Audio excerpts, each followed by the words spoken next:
Hello, good people. How you doing? This is Chris Bass, and this is Street News Now. Now, here's the thing about it. I know you're like, okay, where's everybody? Everybody's coming on board. Our fearless leader, Lee Michaels, cannot be here right now. He's on assignment. And that doesn't mean he might not show up later because he has the link, and knowingly he'll show up. We're going to hold it down till he gets back here. So, of course, I cannot do it by myself because that's not how we do it here. I got to bring in the rest of the stories. So here we have, of course, my immediate Ron does it better than me. I see his show on Tuesday, so he points better than me. So you see who that is right there. You see Dr. Ron. You see Professor Reggie Miles. You see Francisco. So they know who the hell they are. So here's the deal. Street News Now comes to you every Thursday, 8 p.m. Central, 9 p.m. also on the East Coast. The thing about what we do here is that we don't know yet. We just do it. We just talk and make it happen and make it do what it do. And so again, we want you to go to YouTube, become a subscriber, like, and share. I say again for the cheap seats, YouTube, SNN, Street News Now. Subscribe, like, and share. You can subscribe, share, and like, or like. How you want to do it, just do it and be a part of what we're doing right here. So again, always welcoming you here. We'll come on the table, of course, to Dr. Ron Ford, and we're going to go around the table to see what's on their mind. So Dr. Ron, what's on your mind, sir?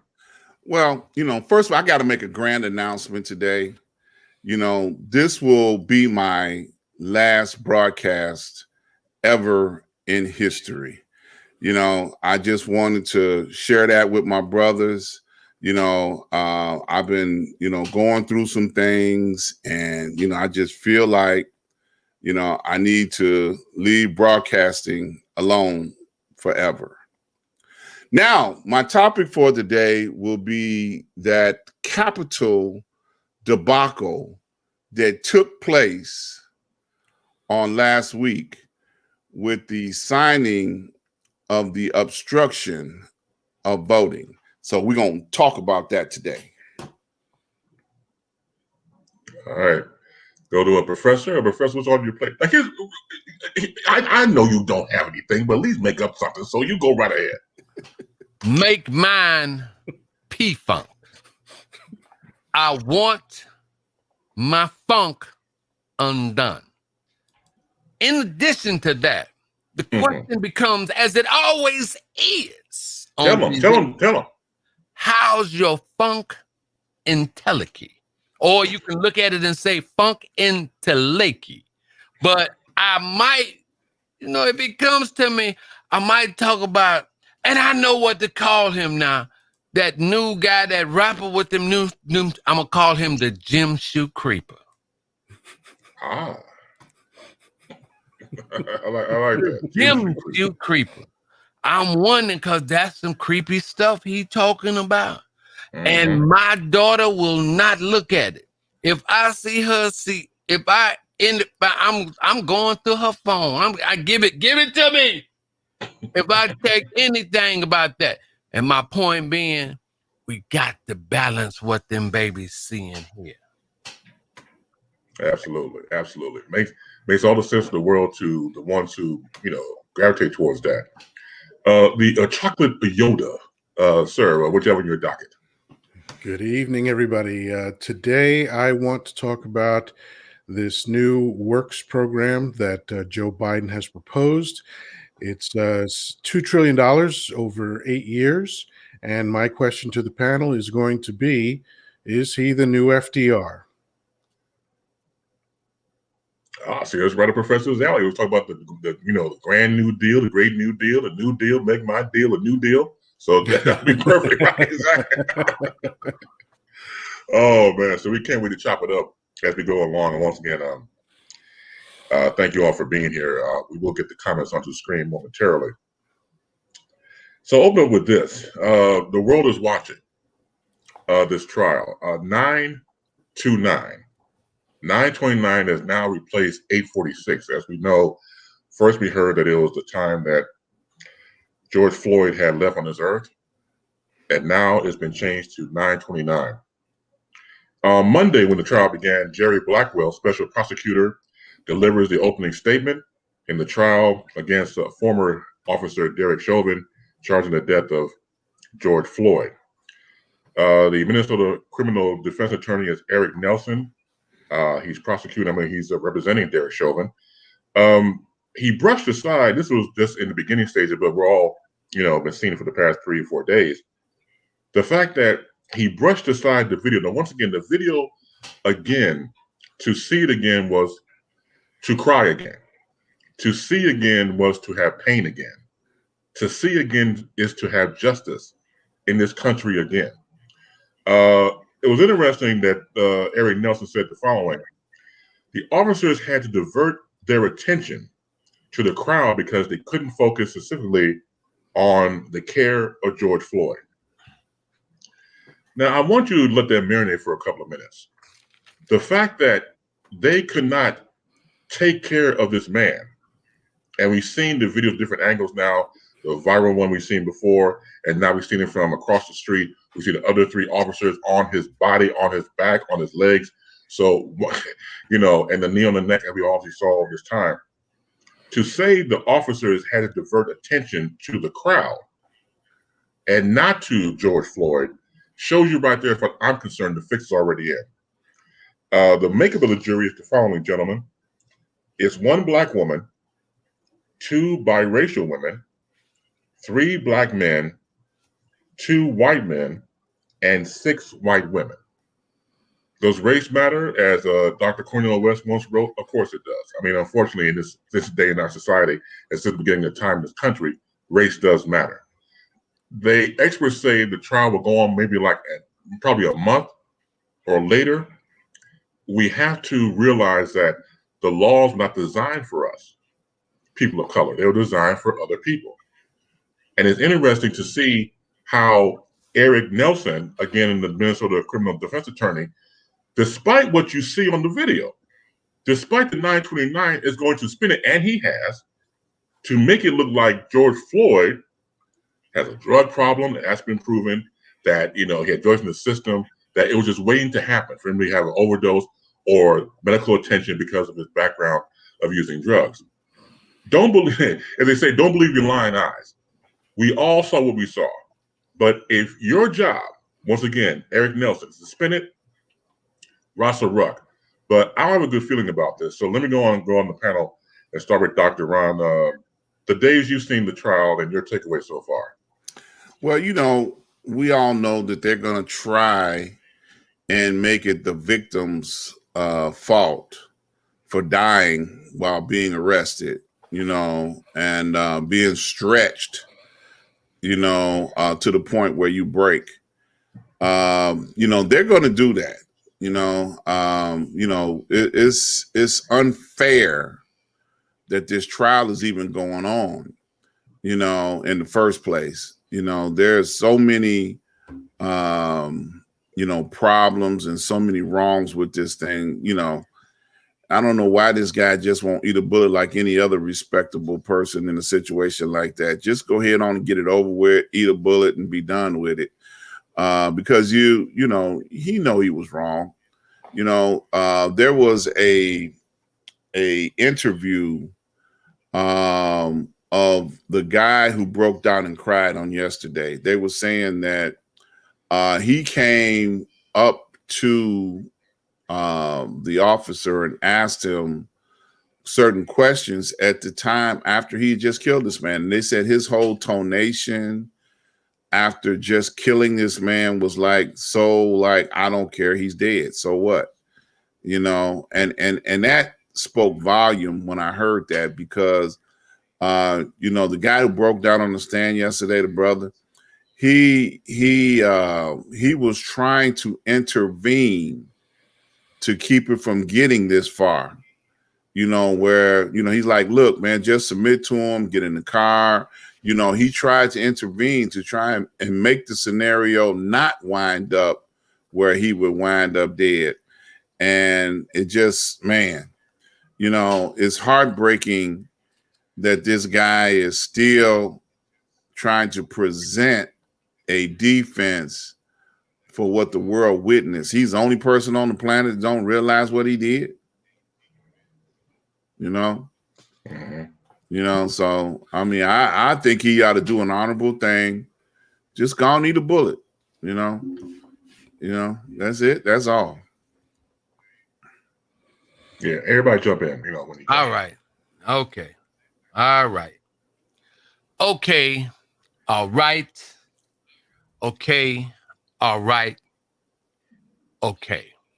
I go back to a statement, that always comes to my mind, in this case, when it gets to things of color involving people of color with the police or with a white policeman.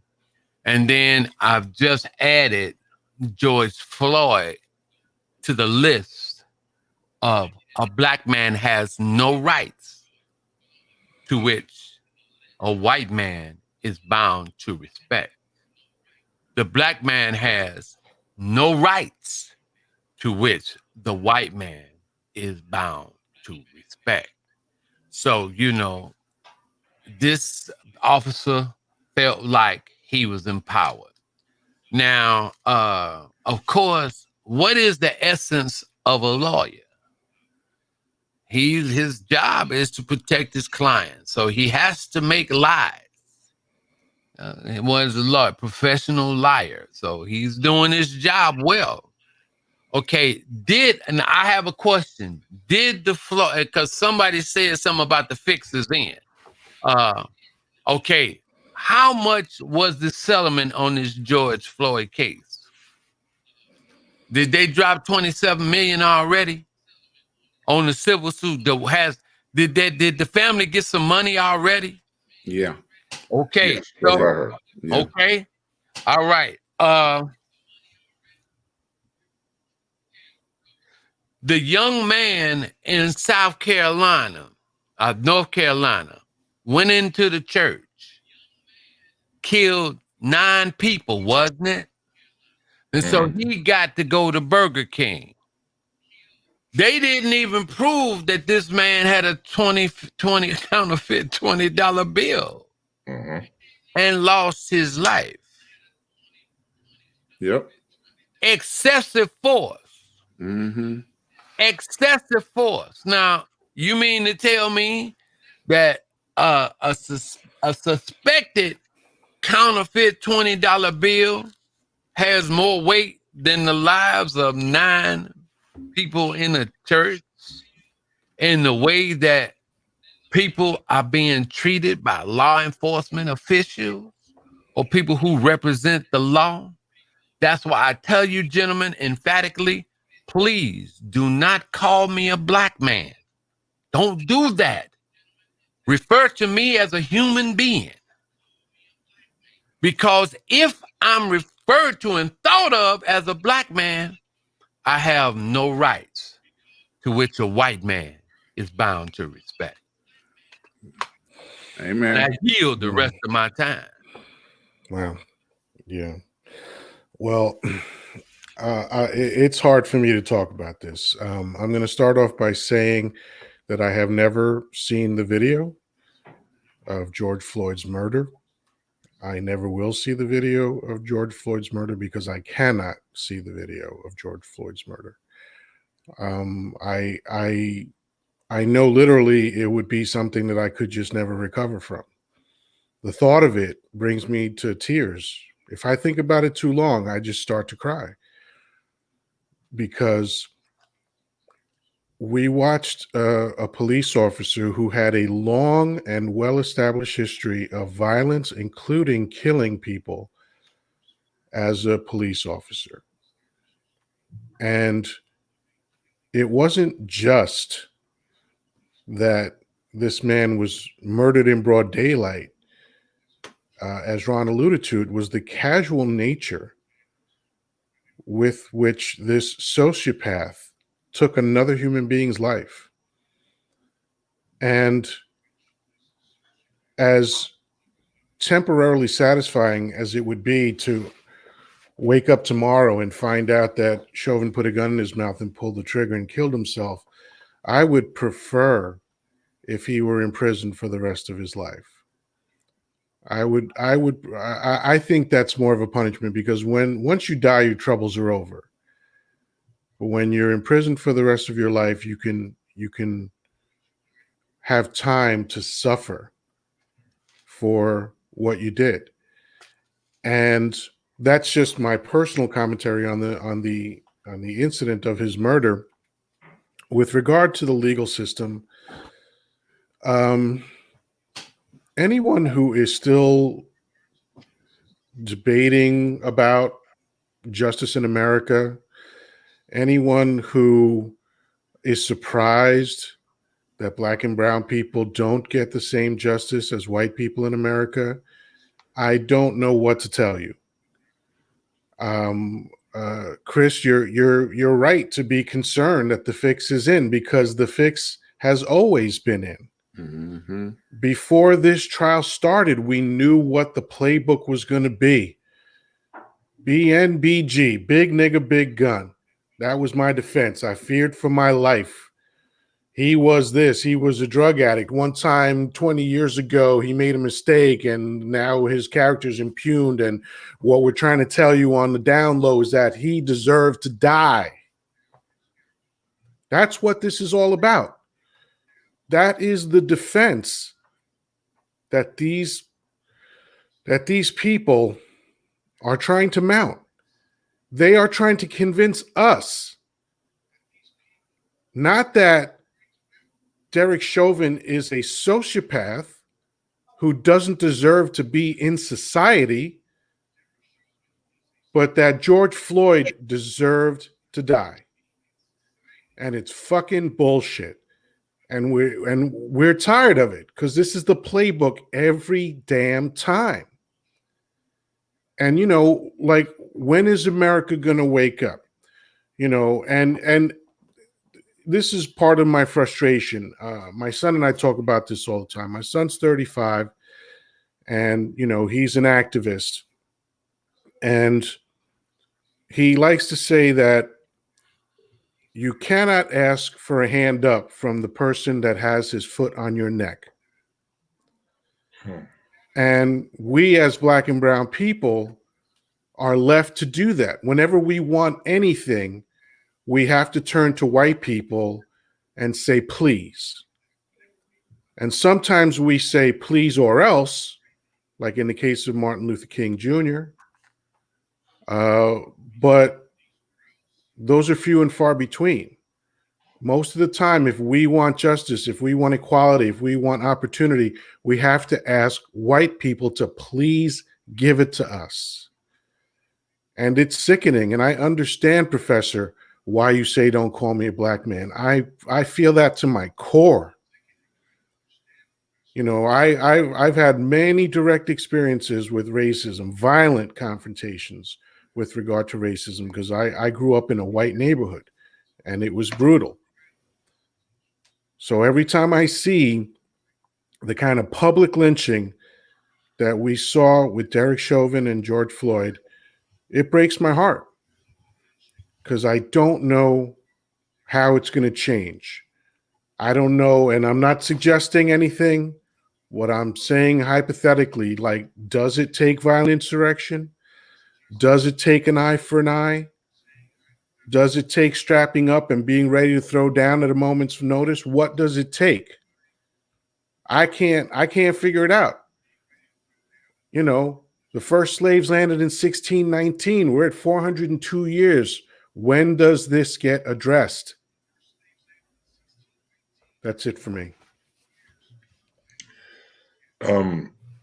There has to be some sort of understanding of what we're up against since the beginning of time, and especially in this country. When I unfortunately watched the video again and reliving that situation again to bring myself to tears again, I thought about the other people who have not been filmed on video, who have been put to death by racist white officers. I thought about Billie Holiday and Strange Fruit. Came to mind when I was watching that. I thought about Tamir Rice, Eric Gardner, Philando Castile, Breonna Taylor, and the names go on and on and on. The people we just talked about, those officers have not done no time whatsoever, none, because it's designed that way. I mentioned before I was watching a documentary called "Burn Motherfucker Burn," and it deals with the riots in Los Angeles from the '60s going to the '80s. And Chief Yorty, who was the superintendent for LA for over 30 years, recruited white racist cops from the South to come to LA to beat and kill niggers. That was a prerequisite. And so that type of mentality has been stretched from coast to coast and all parts in between when it comes to law enforcement. Malcolm X said it best. They traded in the sheets for police uniforms, for nightsticks, for dogs, and for guns. Because now it's legal to kill Black people. And going by what the professor said, when you think about being a Black man in this country, right, you won't be called that, because if someone else looks at you at that lens, you're not even human. You're subhuman. You're not even that. So the negativity from day one in this country when it comes to Black people, it's like you have a scarlet letter as soon as you're born. As soon as you're born. John, I want to go around and talk about this as well. The jury makeup that I just described, what's your take on that? And again, it's about the fix being in. Will we see a hung jury? Will we see him walk? And say, for example, he did walk, meaning Chauvin, doesn't do any serious time. How the nation will respond? That last question is the first thing that I thought of. Well, we can't predict the future, but we can use the past as an indicator. What happened last year when back to back to back, there were 3 incidents that culminated with George Floyd's murder? People lost their minds, and not just in his state, in every state. First time that I can remember in the history of America that a single issue created marches and protests in every single state in America, and then 80 countries around the world. Yep. You know, it is literally the only thing that gave me hope about this situation, because I had never seen that before. I don't think the world had ever seen that before, where everyone became conscious and enraged about the same thing. So what will be the response if this filthy animal gets off? I hope we don't have to answer that question. I hope justice, just like a broken clock is right twice a day, once in a while justice gets it right. And I sincerely hope that this is one of those times, because I'm 56 and fat, but I still got a lot of fire in me. And if it comes down to it, I'll be in the streets too, because it just can't stand. It can't stand. If justice is not served, it cannot stand. Every person, black, brown, yellow, white, that has an ounce of compassion in their body will have to respond appropriately if justice is not served. Otherwise, give up hope, go to sleep, and never wake up. What's the point? Yeah. I'm going to refer back to the Rodney King incident. They had cops that beat that man on video, probably the first videotaping of the cops being caught dirty. None of those cops ever served justice, ever. And, it's this unwritten rule, especially now that everything is videotaped, everything is caught on tape, to try and find a way to make the cops, not be held accountable for breaking the law. They go out of their way to do that. So I don't know, if the jury has a moral compass or not. They tell them to be impartial and just be, judge on the facts. But I don't see them bringing in a guilty verdict on any of the charges against him. I hate to say it, but I just don't see it, just based on history, and will it send this powder keg up again? Yes, and rightfully so. I believe they should burn this mother down. I believe they should, and because, we have heard all through history that we have to take what we want. They're not going to give it to us. And justice is no exception to that rule. If we want justice, we're going to have to stand up and demand it and take it, not wait for them to give it to us, because this case is a prototype of America. Okay. It's a prototype, just like the OJ trial, just like the Rodney King trial. There have been plenty of cases in history where, justice should prevail, but it hasn't. In the OJ trial, they had a Asian judging us. The white man was persecuting the black man, and they really wanted to find him guilty. But they didn't get him in LA, but they did get him in Vegas. Okay, we missed it in LA, but we're gonna get it in Vegas. They sent the man to jail unjustly for a majority of his life, for trying to execute a business deal with his own stuff. So there is no justice, in America for us, and just like the professor always say, hey, it's a reality that we've had to live with all of our lives, and it's not going to change, and I yield the rest of my time. Well, one thing I think that we have to remember, because I agree with you that we have to demand justice, but the only way that demand means anything is if we demand it and then we say we are ready for the question that is going to come back to us, which is, or what? Because we have not been prepared to answer that question for a long time, not since the 60s, really. And we have to be able to meet that answer with something that is going to be meaningful. My son believes that the only way to bring about any meaningful change is to hurt the oppressor economically. So when we say we demand justice and they say, or what, we have to be prepared to hurt them in the only thing that makes any difference in a capitalist country, economics. Okay. I look at this through several perspectives. The guy, and I'm going to eliminate his name from my vocabulary.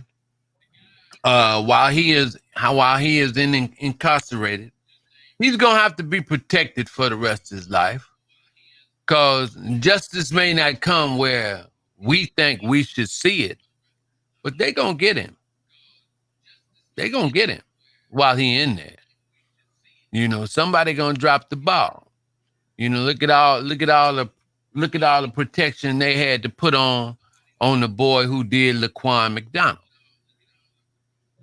Hiding him and doing it, they're gonna have to get him. So that stuff it's gonna be a cost, and that's gonna weigh heavily. I think our attack in all of this is gonna have to come through, and I love this woman, Stacey Abrams, and people like her. We can't, all right, if it don't go our way, this, that, and other, ain't no need us going out tearing up, fussing and fighting. No, we organize, we create a quiet storm. And as you guys have alluded to, we get to them both economically and politically. Everybody that has any type of support for what the police did to this man must be attacked. I ain't talking about physically. I'm talking about for the stance that they make. Because if you do not respect me as a human being, there's no way you could ever get my vote. No way. We got to fight the suppression. Everything that they have set up to stop us, we must go in and attack. We have to go in and attack them through the legal means. It's going to take time. It's going to take time. This police, the brutality thing, and you all talking about this California guy who imported policemen. Well, in 1963, in the March on Washington, not only did Bayard Rustin organize the march, but he organized police to come in and protect them from the Virginia police that was around there. He imported cats from New York to protect folk from the police because he knew that other policemen gonna protect that badge. They ain't going across that badge. They if you got that badge and you're in line, they gonna honor that. So we got to come up with these type of definitive strategies so we can move forward. We are not going to be able to change anything in regards to Mr. Floyd. You know, if his family got that settlement, then we pray for that his daughter and his family that they get better within their life. But we, the people that are still here, we must attack that ruling by Chief Justice Roger B. Taney that says the black man has no rights to which a white man is bound to respect. That must be attacked. I must be considered a full human being, not based on no color of my skin or nothing, because I'm here. Because I'm here. So, I don't watch it. I watched the trial a couple of seconds. It was like in the third day when I peeped in and I checked it out, because I'm not going to get upset about that. If you want to look at something to really give you a good perspective, find this Melissa Harris Perry video where she does an editorial on the black man has no rights that a white man is bound to respect. Look for that and listen to that and make that clear within yourself. Because, the media is to divide us and confuse us, because as Bass said, the setup, the fix is in. So I'm not going to even watch you cats, because I ain't going to get polarized jumping on this side and on that side. I saw with my own eyes what that man did, and there's no way you can convince me that was excessive force that resulted in the death of this human being, that he should be punished. And there is no cloak nowhere, no municipality that should support that, especially if my money is being paid in taxes to this country. So like you said, if we want the government to change, they can't put us all in jail. We need to stop paying taxes. We need to stop doing a whole lot of things until you all address us and make it so that you and everybody else in your spectrum looks at me not by my color, as because I'm a human being. I built this country. My people built this country. There's no more distinction. No more. Because what your wealth came off of my blood, sweat, and how you treated me. You raped and pillaged. You did everything to my woman. You owe me. Period. Period. There's no question about that. Well, mama, no, sir. No, sir. And your first payment is going to be not, and I'm not asking you this. I'm telling you this. I am a human being first. Well, I'll tell you, when you listen to words in this panel, and I'm completely biased because this is a great program to be a part of, to be associated with. The wisdom that you hear, the experience that you hear, the emotion that you hear is beyond real. And no matter where you are, I hope that you are receiving this, because this is for our lives, for not only ours, our children, children's children in the future. Go back to what Francisco said about being asked about your rights and what do you want. The question to be said of all of us: what are you prepared to do? That's the clarion call for all of us involved. So I'm going to throw it to Dr. Ron, because usually during this time he gives us the docile tones of the SNN station identification type of thing, and then he'll go into his thing. So Dr. Ron, I'll throw it back to you, sir. You're listening to the Street News Now broadcast. We are here each and every Thursday. We're bringing to you something that you cannot get anyplace else. You ain't gonna see, black folks getting along, breaking it up, and giving you the truth like we do here.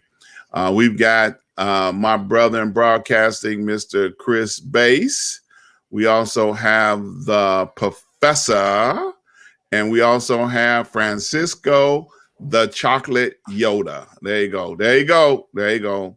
Shameless plug, And I am Dr. Ron.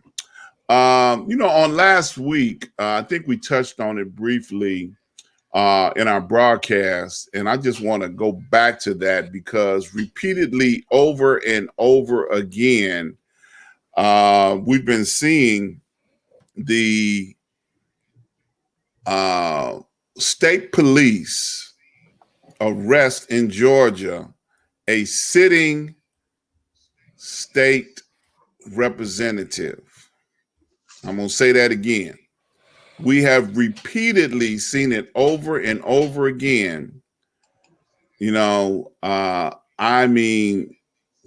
not nonstop keep circulating it on social media. Every social media out there have been carrying the arrest of a sitting state representative for the state of Georgia for knocking on the door while the governor and some other Klansmen were inside, signing into what they have now coined the new Jim Crow era into effect. And if you have not seen it, you need to go check it out. The bill, the law that they put into effect now makes it illegal for anyone to serve water to anybody standing in line to cast a vote on election day. They've also removed ballot boxes. They've also changed the way elections are handled in the state of Georgia.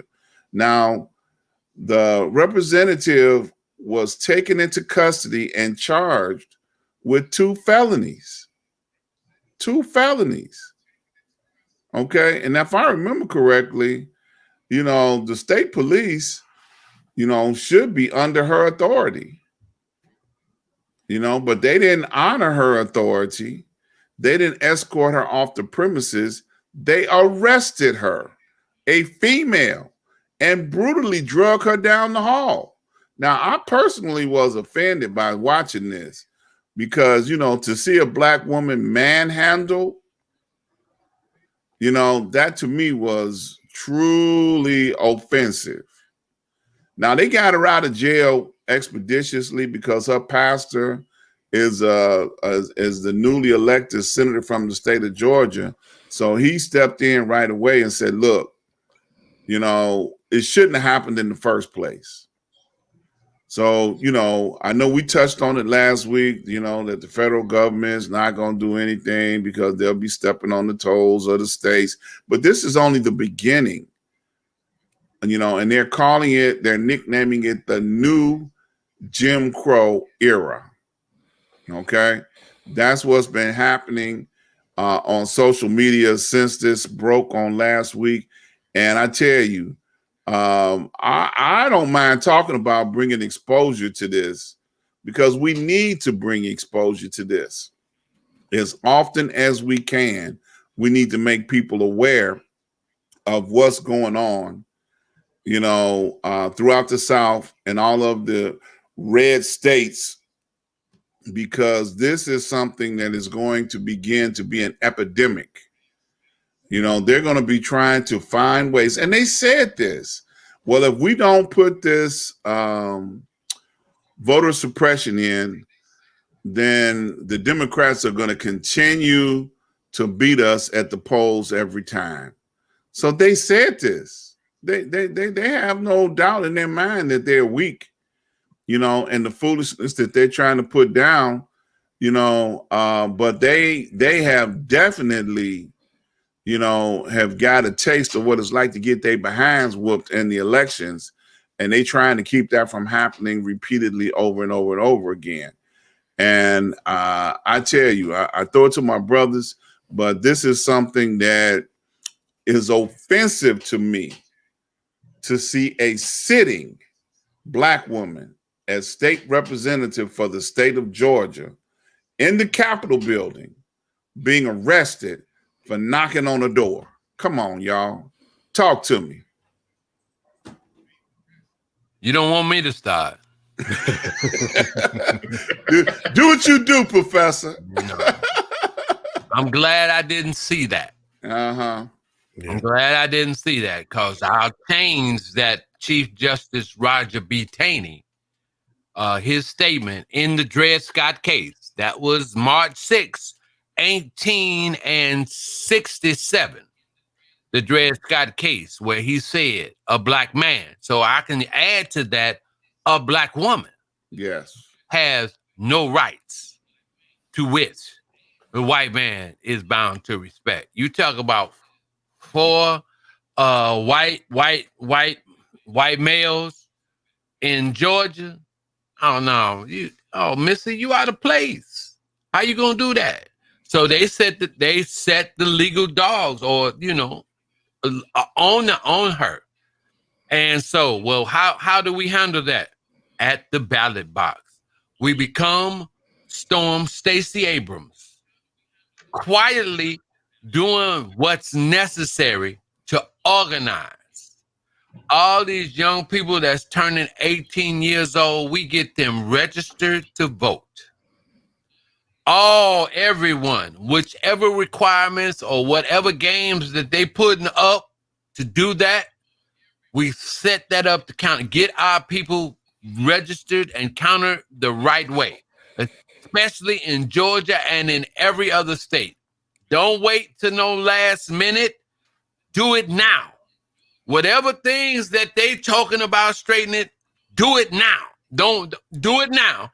And then in the meantime, that's one faction going out, getting us ready and straight to vote.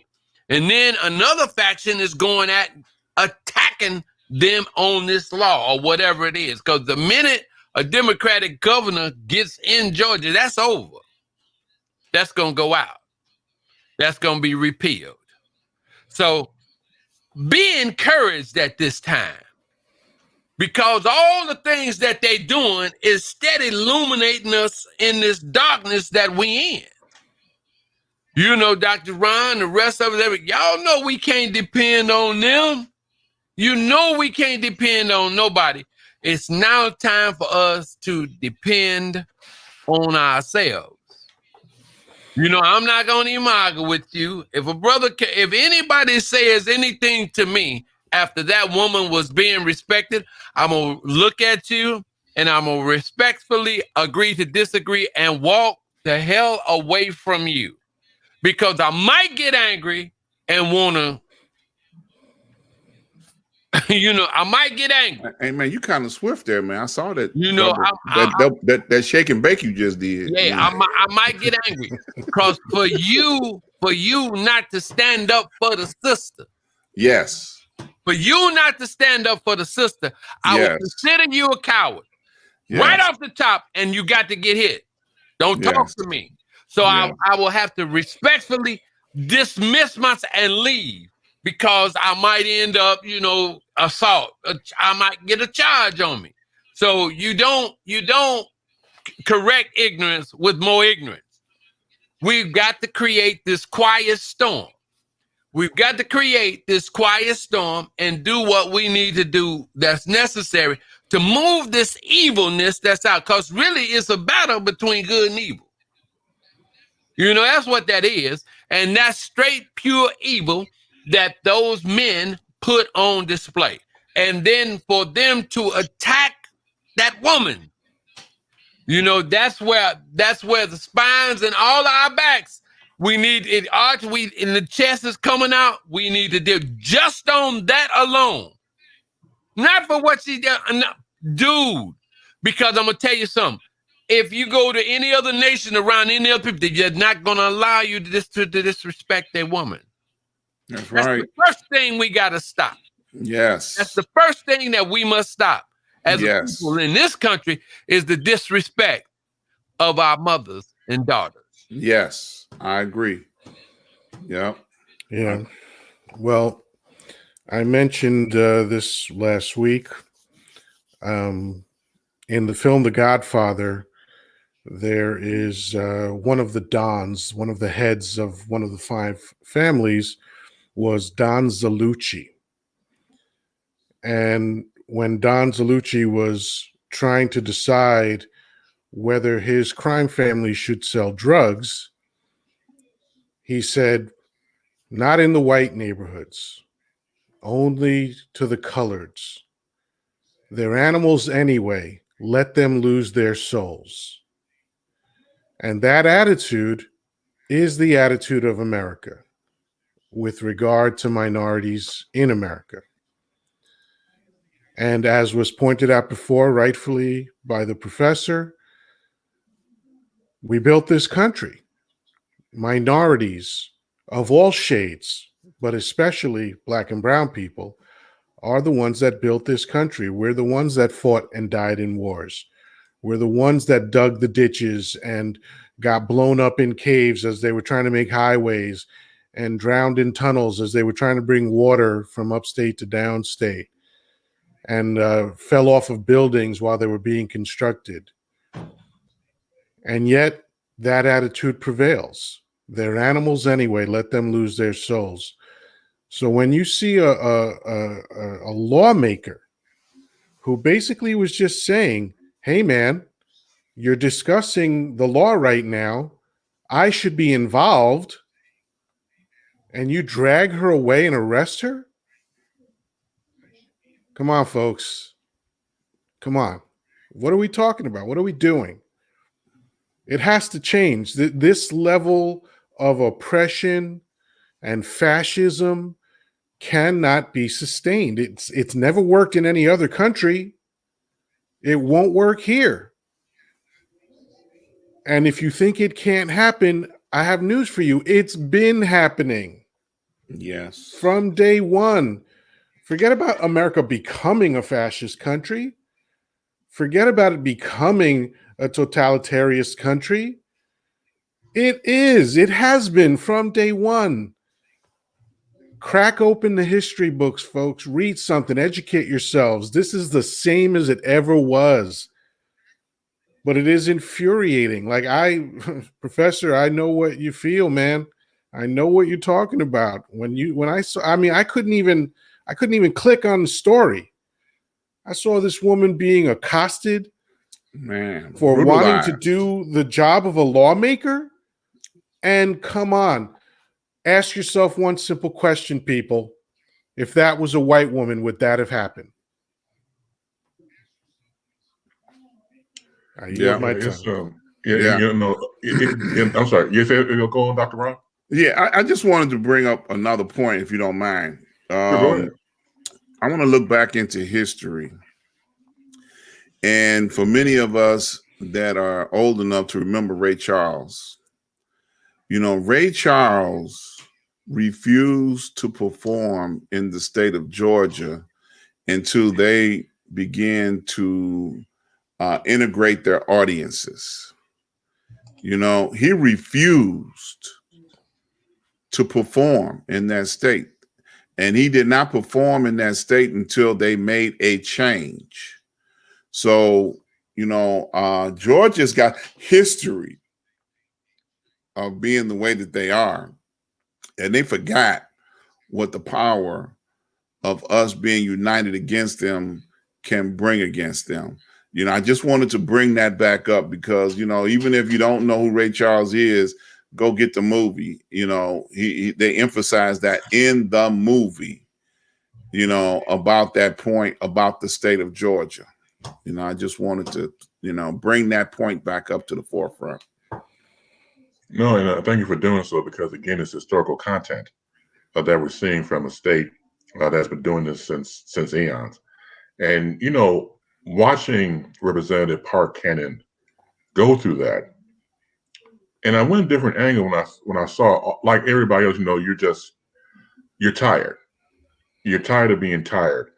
And it's always amazing when now that we see viral videos of these people being arrested, why they're being arrested, and you get silence. You get white noise, you get nothing. They never tell you. It reminds me, you know, about movie references. Only in America, starring Ving Rhames as Don King. There's a scene where he's talking to George Foreman in the bathroom at O'Hare Airport.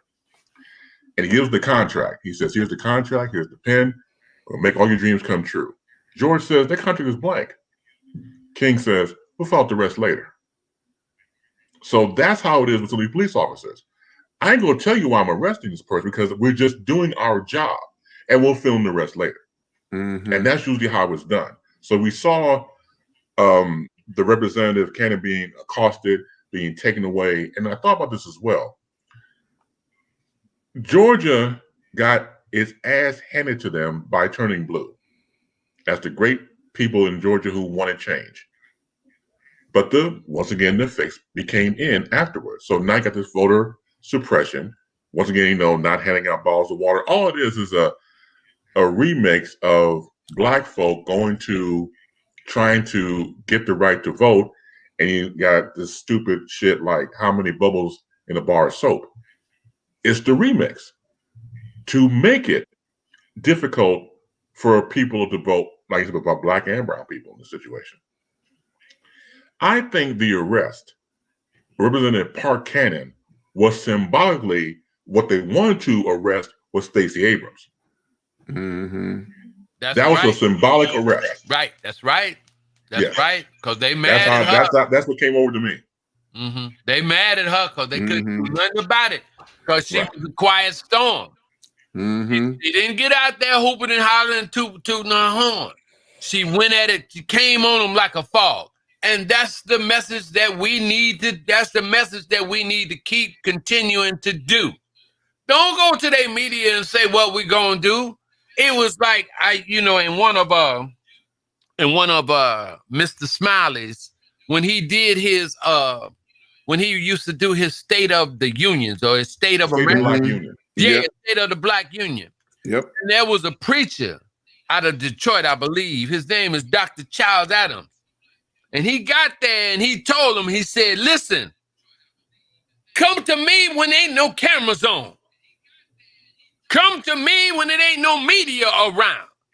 He's saying, let's get in a room and work it out then. Until that time. But we have to do things quietly. The leaders, the so-called leaders or whoever's supposed to be representing us, they need to do the thing and they need to go into the back room. And after they come out with crafting something, then they need to present it, bring it out to the people. We can chop it up. Say, we don't like this, do that. They go back in there and they keep crafting this thing for us. Not to become separate of what we're doing, but to start looking out and taking care of ourselves. See, we can't go into his house thinking that he's going to take care of us. That's not going to happen. Mm-hmm. You're not going to take care. Every now and then you might do something for a stranger coming into your house. But that's not going to be always all the time. So the focus has to be towards us fixing ourselves. And then they'll look and say, well, oh, they doing something different this time. And we have to keep building on that. This is why this woman got attacked, is because, and I agree with you, Base, because of the move of what Miss Abrams did. They did, listen, when you have a sitting former president calling this woman out by name, she actually got up under their skin. And they didn't pinpoint it with one organization. There were several organizations, but all these organizations were cells and they were linked on one accord, as one of the comments came out. And so this is how we have to continue to move with that quietly. Us geniuses, media pundits, we got to start doing things and take hints from the old DJs that did the Children's March of 1963. While those guys, Tall Paul White and all those other cats, Shelley the Playboy, they were speaking in code. There has to be a new type of code that comes out, how we talk to our own people and keeping them with goals and a focus towards where we want to be in the end, or how we need to go about this. How did that woman organize them people? How did she do that? Every municipality where we at, we need to have that playbook. That young man who was a Quaker that was hanging out with A. Philip Randolph, that had something to do with the March on Washington by Rustin, had a playbook. We need to get these playbooks of these leaders, then begin to study them, put in or take out, to come up with a better draft on how we gonna move forward. We can't depend on everybody or one single person or whatever, or one single incident to come up with the great idea. We got to keep synergizing what we've been through. You understand? To live in the present, you got to acknowledge that past.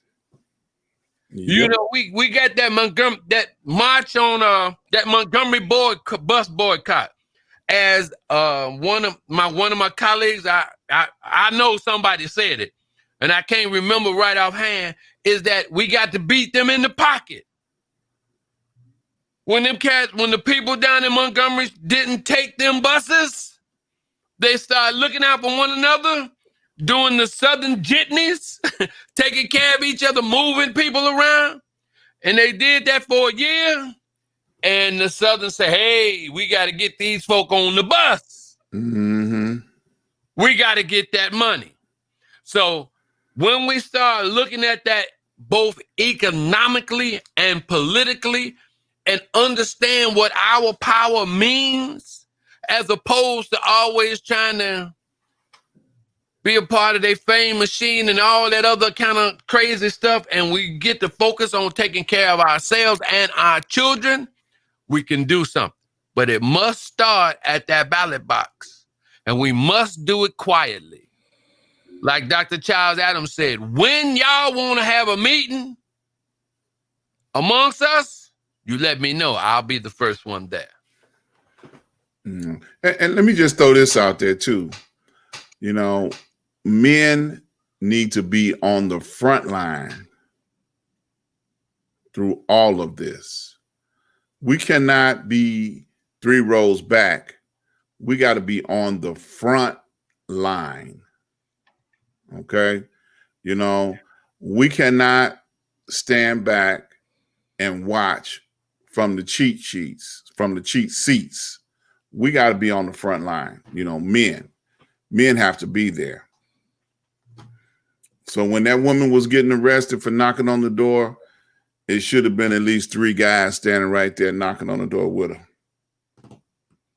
Arrest us all. Mm-hmm. Yeah, I'm just throwing that out there. Yeah, arrest us all. That's right. Yeah, that's right. But she made that's that the part. move to I'm get sorry, go that ahead. attention. She made that move to get that attention. So it could have been strategic on. I mean, it could have been strategic just to get us to really wake up as to what's going on, you know, because some of us throughout our history, throughout the civil rights, some of us had to go to jail. Yep. It was in the Children March in Alabama, Birmingham in 1963. The kids were saying, well, I'm going to jail today. Yep. They sure did. At the diners, sitting at the diners. I'm going to jail today. Yep. So, But I'm sorry, go ahead. Go ahead. No, Bass, go ahead.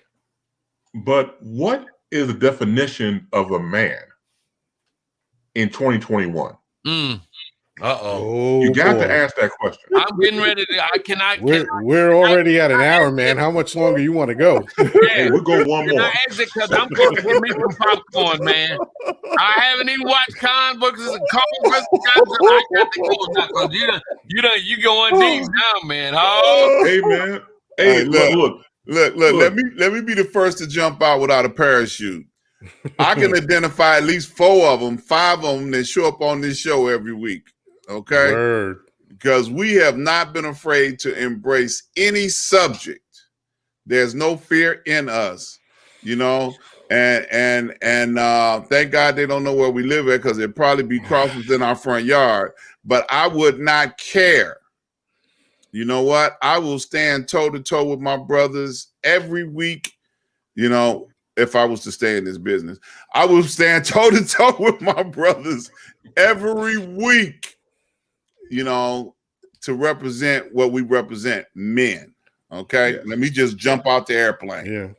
And of course, our fearless leader, Lee Michaels, as well. Yeah, that's why I said 5. course, I know we only see course. 4 now. Oh, That's yeah, why I said 5. 5 guys and you.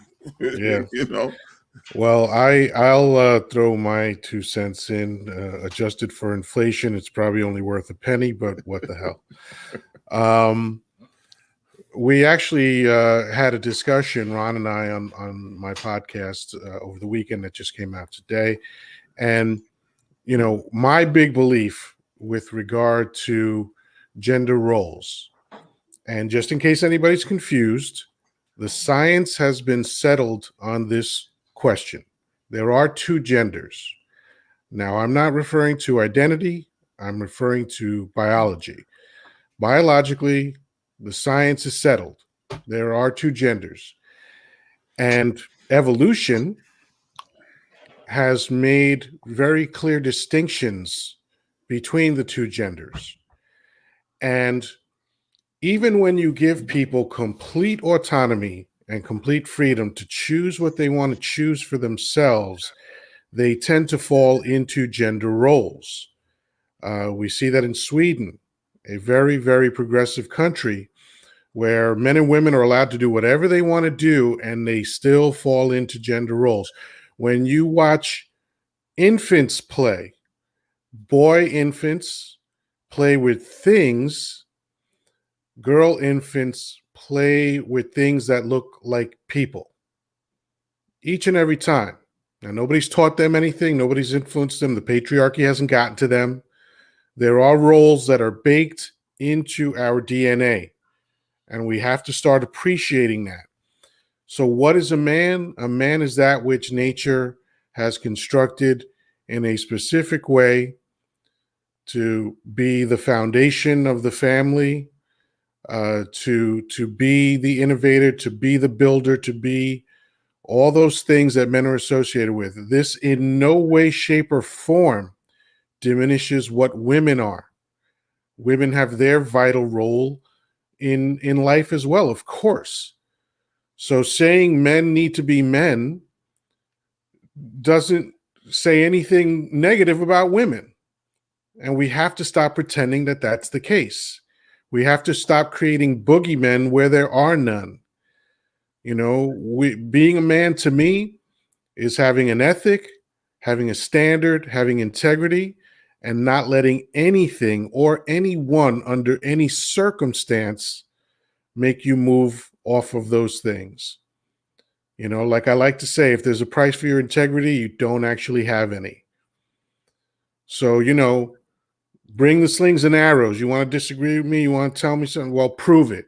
Tell me how nature is wrong and how nature grew men and women. Because I'm relying on nature and my life is balanced because of it. I don't let society tell me what I am supposed to be. And I'll tell you why. It's because society is dysfunctional. If we lived in a society that was just, that was fair, that was right, then I'd happily take that society's advice. But we live in a society that is depressed, that is fat, that is sick, and that is unjust. So, sorry, I'm not willing to take advice from that society. I know what men are, and I will not let anybody sway me unless you have some better evidence than the entirety of human history. I don't care what you have to say. That's it for me. Me? Oh, yes, you. Yeah, please. Oh. You know, I don't even get into that one. That's for you heavyweights, for you deep cat. You know, cause I happen to come from a house, you know, and my mom and dad broke up, but my granddad, man, he was really cool, and he lived his life to provide for his kids but also his grandchildren. And so whenever there was something going on in the house, let's just say if I wanted to have a party or something, Mama, can I have a party? Well, you got to go ask your daddy. I'm going upstairs to ask my granddad, can I have a party? Well, what did your mama say? So daddy took care of providing for the family, but mama always ran the house. And I'm not going to get into, I'm like, you know, like when they're in the doctoral program, right? And they was like presenting me with the feminist agenda, man. Look, I ain't dealing with that. If that's how you feel, I'm gonna go along with that. I don't care. I'm not gonna argue what the woman's supposed to be doing, this, that, and other. Because if I'm with you and I love you, I'm gonna take care of you. I'm gonna die for you. Anything other than that, I'm not getting into none of that stuff. I'm not getting into that because, you know, people make choices. And I'm not going to be mad at you for whatever choice that you want to deal with. And I'm not going to argue with you about what choice that you make. I'm cool with it. Listen, I'm cool with that. So those kind of things, you know, I know that I want to stand up for the woman. I know that any country, I think that the greatest resource of any nation of people is the woman.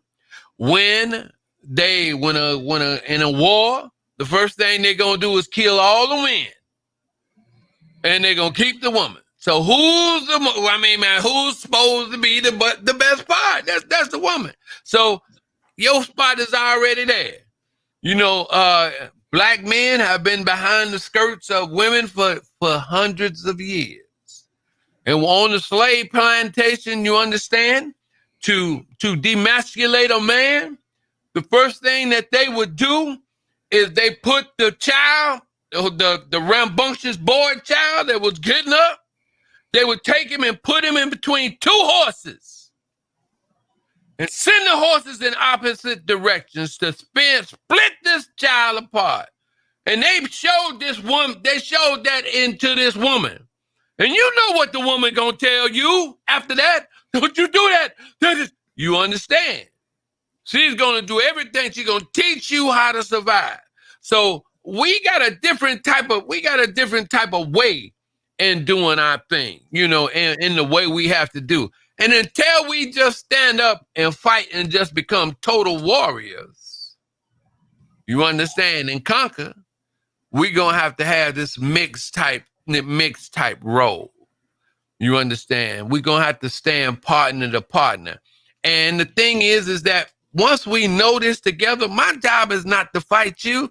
My job is to love you. This is how they mess us up. You know, when the atom is together, they learned how to split an atom. So they split us. The most powerful thing on this planet is the love that a man has with his woman. That's power. And once they split that, you know, they can do whatever they want in the world. And that's what they've done to us for 400 years or better. They've been splitting atoms among us. So look, baby, you the powerful, you cool. Whatever you want to be, you're going to be. Because if I love you, I'm going to support you. And if I ain't with you, I'm going to stay the hell away from you. That's easy for me. But I don't want nobody, mistreating the female from, you know, I got to protect her. Because in the war, they kill all the little boys and they take the girl. You understand? In any conquering country, they kill the men and they keep the women to wipe the nation out. And also to go back to a historical standpoint when it comes to slavery.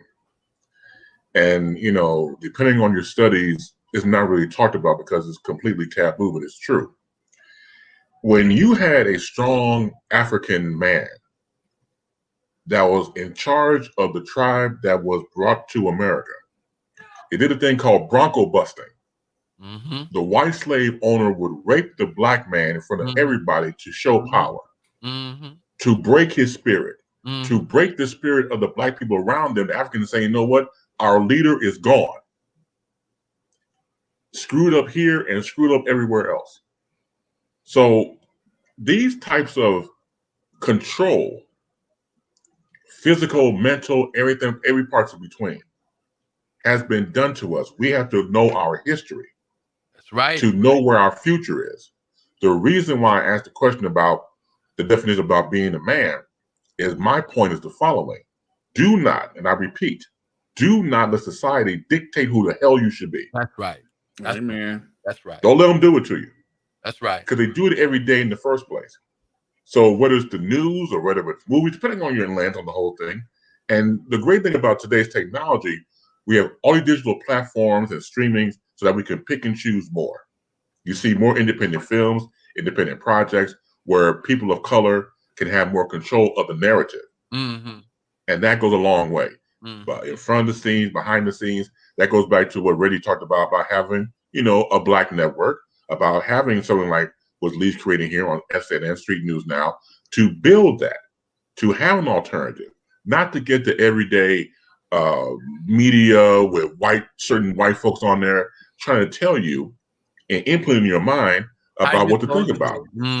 Exactly. So when we embrace the fact that we're different, we embrace the fact that we don't have to go to them for everything.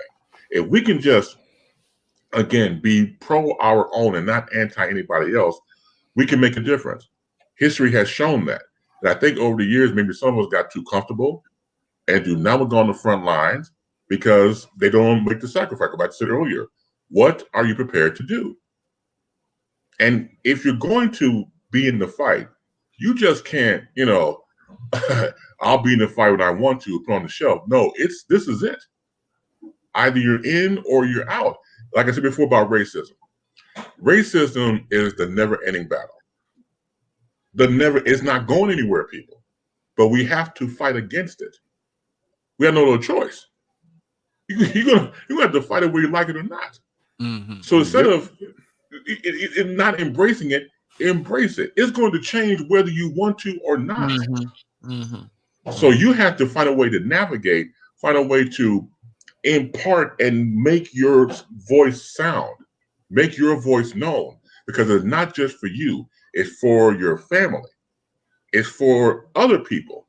Case in point, years ago, it was the summertime, and I went to the corner store to get some groceries. There were about five young Thundercats out there, with their pants sagging. So I come out and say, you know what, that's rape culture, that's jail culture, you know that, right? We talk about old head. Now I'm an old head now. I'm like, you motherfucker. Anyway, so I was saying to them that in prison, when you have your pants down like that, that means open invitation to get raped anally. They would take you. That's open invitation. So out of the 5, 1 gentleman pulled his pants up. Now I'm cool with that. You know what I'm saying? At least somebody got it. At least somebody got the message. Your law of averages. You would keep having your pants hanging there. Who am I to get in the way of you running from the cops and falling the fuck down? Who am I to get in the way of that? You're getting in the way of your own self. But if one person got, which one person out of 5 did, that's okay. And again, if people understand that the message is put out there by certain individuals like this show, like other programs that are like-minded, then they'll get it eventually. And they'll tell somebody, like, shampoo commercial. You tell 2 friends, and they'll tell 2 friends, and so on and so on and so on. It's an ongoing thing where word of mouth does still mean something. Oh, absolutely. Oh, absolutely. Yeah. My fear in that scenario, Chris, is the other 4 guys didn't know what anally meant. I didn't have a deeper conversation with the other gentlemen. So now you see why I call Ron Agent of Chaos? Are you seeing what I'm saying now? Look, I've known Dr. Ron too long. It's just too long to know of somebody. Look, but you gave the name, to be all fair, Francisco gave the name that fits this man. He can't help himself. Look over there. Hold on. He does it better. Look over there. Now, look at that face. Look at the joy he's getting. Oh, man. I'm just saying 5 guys. Now, you explained it to them eloquently, but only 1 guy got it. So that means the other 4 guys didn't understand what you were saying. Or didn't want to understand it. Or either caught up in the now. See, right. So we don't see, like, and one of the things that like we're tripping out on is that by being caught up in the now, we want to always discard the past. But the present and the past is going to always be connected.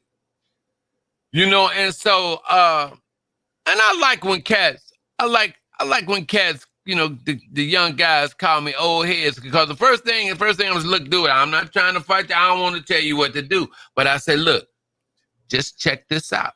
You remember when we used to say, well, look ahead. Look ahead. Right. Let me rap to you. And so it's not so much, these cats have been caught up, the younger generation, and I love them, but they have been caught up in this show me illusion. They've been shown so many illusions that they expect us to be different. With your old, so what you doing? What you ain't got no bands? You ain't got this, you ain't got that. So they got to understand what the different value is, so I'm gonna preach this sermon right quick and get out of there. So you going after all this right here, right? So the rich man died. So when the rich man died, he had a whole bunch of money. Everybody was coming. They was crying. They was crying. Everybody was hurt because he was really wealthy. He had a whole lot of money, everything. So sitting over there, and people was talking. They said, well, how much did he leave? What did he leave? How much did he leave? The old man in the back said, everything. You ain't taking nothing with you. You're not taking nothing with you. So you better change what your values are. Because all this stuff that you going through and trying to, what you think that's making you better than me, ain't nothing, that's temporary. It was my sweat that got you able to live the way you want to be so you can do this crazy stuff. Well, I went through it for you. And now you out here and you ain't trying to go through it for nobody else. And you taking us backwards instead of forwards. Because you can be manipulated with fame and other type of illusions to whereas you give up care of yourself and your own people. Look at how many young brothers and sisters are being murdered by young brothers and sisters. Yep. And that's the way to live? I don't know, man. I don't know. But that sagging pants and those type of things, when a brother's like that, I'm not. Well, listen, I can't talk to you. you know, because I'm not sure you're going to understand because your pants is not all the way up. You know, your pants ain't all the way up. So I don't know if you want me to say anything to you because I'm not going to pull my pants down just so I can talk to you. You know, because that's like the kind of like looking. You only want to relate to people that got their pants down. And anybody that has their pants up, you automatically got them as an enemy or you put them on another side. So all these phony barriers that we put up, that the media or that other things have put up to, you know, have us against our own young people or have the young people against the old people, we ain't going to go forward fighting that battle. All of us got to realize that at the same time. Ain't no battle between young and old. Man, look, and sad to say, I've seen older gentlemen with their pants sagging. Oh, they still trying to live the life of Riley, man. Right. Hey, man, I'm just saying. You heard what I said. Sad to say. Yeah. And I was about to say, Dr. Ron, I ain't never seen an old fool, but I can't say that. No, brother, look. Them old cats running around, man, and they can't run. They showed a YouTube video. Dude got out the car, got into a fight, got his tail toe up. The reason why he got his tail toe up, because his pants was hanging down. You know, that fella was smacking him, and he was just hitting the ground, rolling. Oh, dude! I said, "Ooh, that's gonna hurt." You know, he gonna be hurting for the next couple of days behind that tuck and roll. But man, these cats, man, what they buy into, right? And that's a terrible thing because you know what people say quite frequently, a mind is a terrible thing to waste. Yeah. And my grandfather on my mother's side, God rest his soul, my maternal grandfather, this is pre-sagging. Now, he didn't even think about his pants going down. He had a belt and suspenders. Amen. Ain't no way in the world gonna come down, doctor. So no, he made sure his pants stayed up. He had twice the reinforcement. Yeah. That was the style, man. That was the style. Yeah. With that little watch, gold watch chain. Yeah, fob watch, right. Mm-hmm. Yep. That was the style.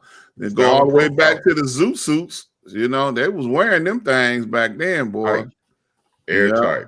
Yeah. So yeah, man. So again, you know, when you see these things happening, whether you're seeing it in person or viral videos, and no offense to the other old heads or older heads, you cannot recapture the fountain of youth or youth. Oh man, you know what I'm saying? Try to grow old with a little grace. I mean, you know, don't get me wrong. I know, you know, some older cats out there still trying to, you know, play the field. Okay, doctor. Hey man, I wear my gray proudly, brother. Hey, absolutely. That's sign of wisdom that you're still here, as you would say. Dr. Ron say, that's his testimony. I'm still here, sticking to it. I'm still here. While the time is undefeated. Yes, sir. Absolutely. Yeah, that's my testimony. I'm sticking to it. You know, that's right. Because the opposite of getting old is dead.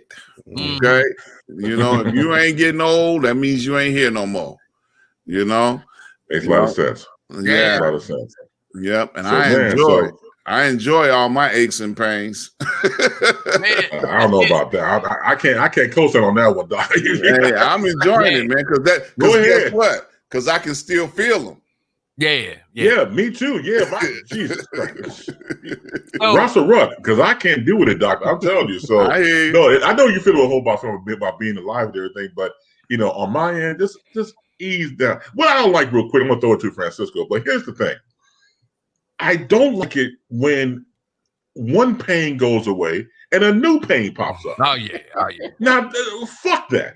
I'm sorry. With all due respect, it's like I just got rid of this pain, and then here comes the new pain. I'm like, no, man. I mean, okay, it hurts. So that gets off my nerve, man. One thing before I jump on, for you know, Francisco, before you take the throne and doing what you're doing. And y'all know what? I just forgot the doggone thing what I was gonna say.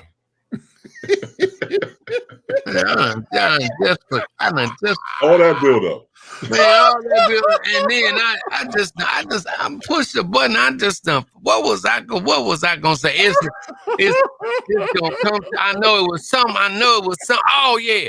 Oh, There we go. what I always do when I talk to young people about this new and this old thing, whenever they say that, I say all you need is time.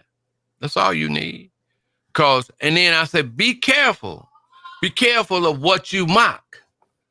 Because if you live to get to where I am, if you live to get to where I am, what you doing to me gonna get done to you. Because what goes around comes back around. So love your old people now so that you will be loved when you get old. Amen. Amen. Yeah. Amen. Look, two amens on that one. Yeah, amen, women on that one, man. Yeah.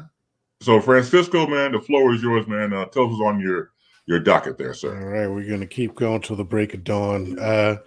So my topic is this new economic plan, the New Deal, the New Deal, I guess, right? President Biden has proposed spending $2 trillion over the next 8 years.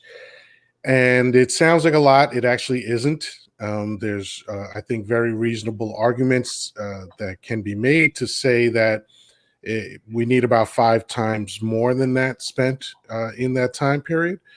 However, it does have all the hallmarks of the initiatives that FDR implemented that brought America into its biggest and longest lasting era of prosperity. And by the way, all of the economic plans that have worked in America included taxing the rich. People don't know that for 3 decades, the top nominal tax rate was 92% or in the 90s, right? So, it's reasonable to say that we can pay for these initiatives with, the taxing corporations that, normally don't pay any taxes at all, and taxing the wealthy, which I believe right now that is not on the table, is taxing wealthy individuals, but taxing businesses is. So my question to the panel is President Joe Biden, the new FDR? I'm going to say yes, and then I'm going to add to your statement as well. Everybody with a salary of over $400,000 is going to be taxed. They're going to have a tax increase. So that was part of the proposal on how to pay for this as well. So that was included in there. And the professor has been saying, on this show since since we started back in November, that we needed an FDR moment. And I think that we have no choice in order to be able to accomplish and to begin to fund some of the projects that need to come forth. Somebody got to pay for them. You got to recirculate the money.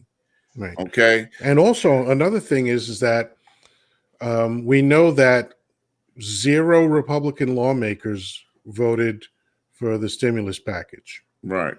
Yet they were very content to vote yes on the $2.3 trillion package last year, where 83% of the funds went to businesses and wealthy individuals. That was supposed to trickle down. Don't forget that part. And by the way, Republicans never care how anything gets paid for. And in fact, they never pay for anything. Right. And it's always a Democrat that comes in and delivers reality and says, hey, man, if you want anything done, if you want these big plans, these long-term plans that are going to boost the economy and employment and bring people literally out of poverty, then we're going to have to raise taxes. And I think the big problem right now is that Democrats are doing what Democrats famously do, which is what leads to the turnaround at the midterms, is there's this infighting. Democrats cannot come together on this issue, and they all need to be rowing in the same direction. I believe that this is a phenomenal plan, and it's a plan that is long overdue. Long overdue. The fact that we're talking about $15 for minimum wage, that's a fight, that's a ridiculous argument. That's the argument of, well, if you're drowning in 20 feet of water, let me move you up to 10 feet of water so you could drown there. That's what $15 an hour is. Okay, that is not at all in keeping with Wall Street bonuses. It's not in keeping with inflation. It's not keeping with costs. You know, we need more like $32 to $34 an hour. And if the minimum wage had kept up with Wall Street bonuses from 1985, it would be $44 an hour right now. So my frustration is the Democrats that are fighting within the Democratic Party for a piece of legislation that has historical implications and that could actually turn America around economically. Yeah, I agree with you. It's something that has been long overdue, you know, and I'm gonna go back just a little bit. Okay, when President Obama took office, we had the worst economical economy situation in the United States in a long time. Okay, Since the Great Depression. Yes, you know, and everything was falling apart. Banks were falling apart. Automobile industry was falling apart. Everything was falling apart. And then Obama gave bailouts. You know, he helped industry get back on solid ground. And of course, you know, after he struggled so hard to establish, you know, America again, he reestablished it again and got it on solid ground because it was a disaster. Okay, so it's not unusual for Democrats to inherit a mess. Okay, 45 took care of who he needed to take care of, and as long as you know the rich and the 1%ers don't have to circulate money back into the economy, they will continue to prosper, and they ain't hurting. They're not hurting at all. So, but they need to circulate some money back into the system. Not that it won't come back to them, and it's not going to hurt them not one bit. Yeah, so it's the only thing that's ever worked in America. It's a simple equation that FDR figured out and Ronald Reagan killed when he got into office. But the bottom line is this: when you give Americans more money, they spend more money, and it all just keeps revolving around and changing hands, and that's what lubes the gears, the economy of this country. Yes, you have to do it, because if you don't do it, we're going to have stagnant water. There's no running water. If you look at money as a stream, and I don't know if any of y'all have ever been stuck in the wilderness. Don't ask me when it happened, but I was. They tell you, do not drink the stagnant water. Right. Okay. You want to drink from the moving water. It's got to be a flow, you know, and then you can survive off of that. Right. So, you know, when you look at the economy and the rich folks are sitting on these big stacks of money and they're refusing to do it on their own, because keep in mind, what as the professor has always said, that Ronnie Reagan, you know, plan was to, you know, give the rich the money and it'll trickle down from the rich down to the people who need it. Never worked. And it never has, and it never will. So, you know, based on facts, okay, we just talking about facts, you know. Oh, no, what are those? Yeah, man, it's not going to work, you know. And every person that ever came behind him with the same playbook, as the professor would say. You know, they doing it because it's going to benefit them. Oh yeah, we're gonna get breaks. Oh yeah, we're gonna get some more money. Oh yeah, they'll look you in your face and lie. Oh sure, we're gonna help the economy out. Sure, we're gonna help the people out. And what has happened up to this point? Nothing. Go ahead, Professor. I've been quoting your stuff. You can do it better yourself. Oh, amen. In the words of the great songwriter and musician Stevie of Wonderland, Stevie Wonder, he said, "You haven't done nothing yet." You had the Jackson 5 singing with them. Jackson 5, come on, y'all, say doo-doo-wop. You understand? Nothing. You haven't done nothing yet. And we've been sold that bag of goods, and you got some of our people that go along with it. Of course, they're paid people to like this agenda because they just don't want to have everybody, all the black folks against it. So they do pay some of our people, you know, your Candace Owens and what's my boy name? I love him, Leo Terrell and Juan, you know. Some folks do get paid. If there's a price for your integrity, you don't actually have any. Yeah, well, you know, I mean, when it comes to being on their stage, I mean, who's to say? You know, if it was our own stage, then yeah, I could deal with that. But listen, I need somebody. Yeah, and you get me somebody who's available. Oh, Leo, get Leo in. Okay, yeah, have him come on in. Yeah, yeah, you can tell him it's a standard fee. It's okay. Yeah, you got the script because we do need someone, you know, someone from his side to you know, to take that stand because you know we gotta keep them confused, and so that's how that goes, you know. But I'm not mad at him because you got paid.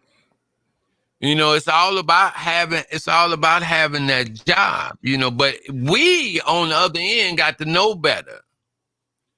We got to know better. Say, oh, fool, you ain't doing nothing but getting paid, you know. So you do what you do. I ain't gonna, you know, and then tell him, man, you still need to come to this meeting. Because you never know which one of us is gonna be the trick anyway. Mm-hmm. You understand? Because there's always one of us gonna say, man, I ain't with Reggie. Shoot, master, no, not me. That Reggie talking crazy. You know, that's historical stuff, you know. So the integrity thing, you know, I'm like cool with that. You know, it's okay. Cats gotta do what they got to do to survive. But George Bush one said it best. He called it voodoo. Mm. He said voodoo economics. And all of that stuff was based on, you know, the fear of people with nothing having something. You understand? And so FDR realized that in order to get us rolling, you know, that people that didn't have nothing, like everyone has said, they got to pump something in. You know, the Vietnam War was cool because everybody in my neighborhood was driving electric 225s. They was working in the steel mills in Gary. You know, we were doing things when the interstates was going on. You know, a lot of our families were able to get things and have some things because all of these other things were going on. So we do need an FDR moment. But in addition to the FDR moment, we have to become wise with our political moves. Mm-hmm. You know, and we have to man the ship and go through this storm. Because he'd never seen Stacey Abrams coming. And he played a shallow. He played a shallow. But that woman and her crew, not just her, but they had 10 organizations going on at the same time. Now, you know, that's what you call strategy. Mm-hmm. Yeah. And let me just throw this back there. it's not like our infrastructure don't need rebuilding. Huh?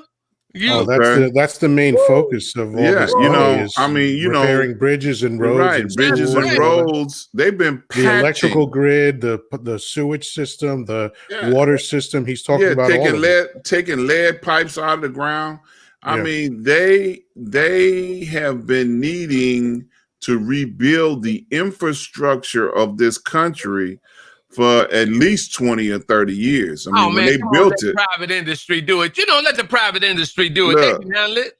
Right. And then deregulate the private industry so that they'll do whatever they want to do. And then end up not doing nothing. Thus, Texas had the blackout. Yep. Right. Sure did.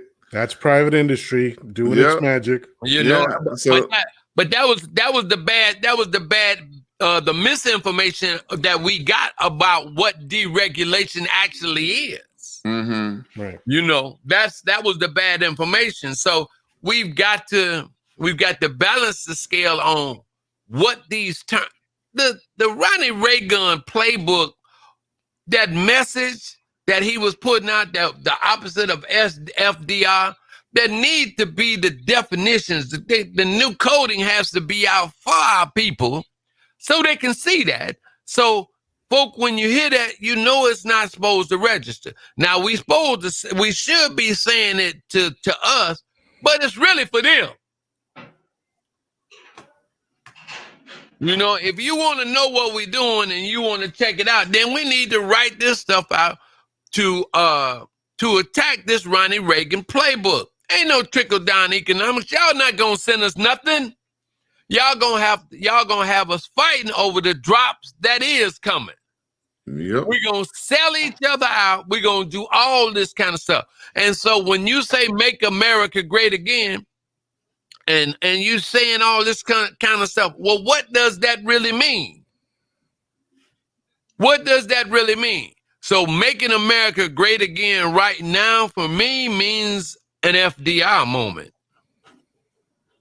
Yeah. Because it's already been said that FDR, took us from out of that depression or whatever. And it was the most prosperous. Didn't you say that, Yoda? That I certainly did, yes. That FDR, his policies, took us out of this worst economic depression. So then that's making America great again. Now, if you're going to say that and then you building this infrastructure that's going after the interstates, the libraries, all the things that we need, that people of this country need and go through, then I'm 100% for that. But when y'all talking about these corporations that can't be sued and nobody, you know how they fix it. Even in the broadcasting industry, the corporations can buy these stations and never lose them. Ain't nothing but a bunch of junk. So let's change that and make the government be for the people, by the people, right? Is that how that go? Of the people, for the people, by the people. So live what did Martin say? Live up to the true what nature of it. That's do right. And right now, the smartest thing is an FDR moment. And any one of these cats, knowing that we are not the majority here, okay, and that their people are suffering just as much, and they don't want to allow it, them people got to go. Them people got to go. And then we got to convince our other brothers and sisters and tell them that, listen, hey, this is, we got to do this thing differently. And never forget that there are Demcons and Repcons. Not all demos, crats, is going to be like Ford. They like double agents. Some of them are Demcons because they in league with the Repcons because they say, look, if we get this oil industry thing, man, I'm going to kick you off a third. All these cats is talking about money.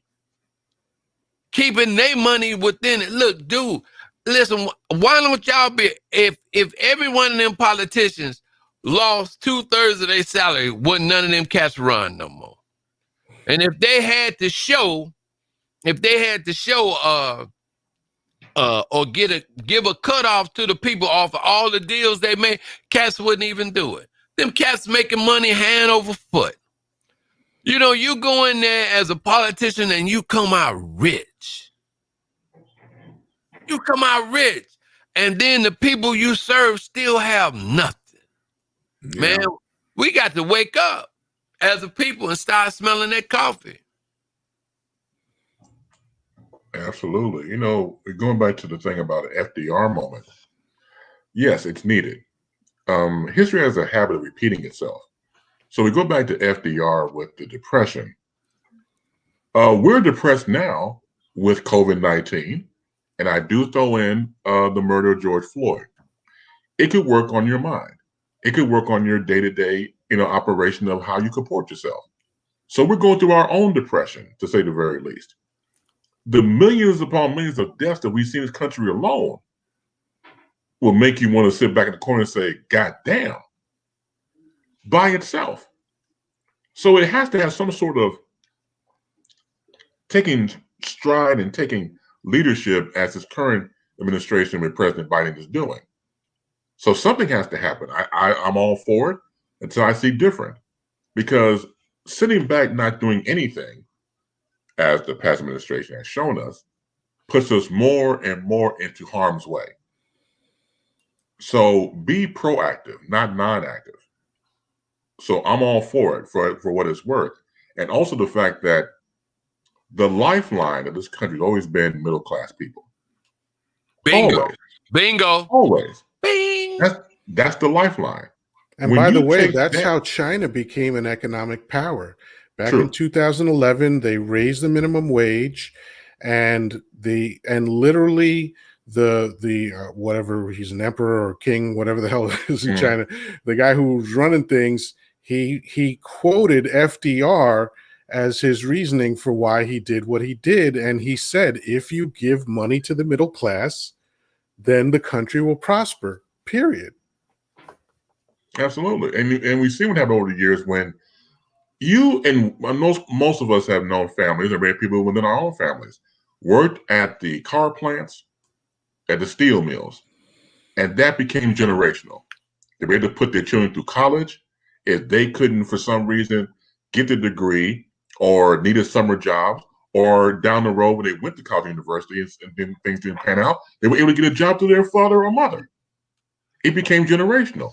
Rudy. Exactly. Right. And you take that away, then what do you have? You have wastelands, you have non-generational wealth from the standpoint of it going from generation to generation. That's eradicated altogether. Mm-hmm. So what do you have? You have those neighborhoods and plants that are gone, they're despondent, and you just cut off someone's lifeline. That's exactly what happened with all those, cars put overseas. Because of deregulation. All right. All of those businesses that didn't need to have physical plants and manufacturing in America then said, well, we can make this stuff cheaper overseas. And all those jobs went away. America manufactures very, very little now. And that's one of the things that Biden's also talking about is bringing back manufacturing.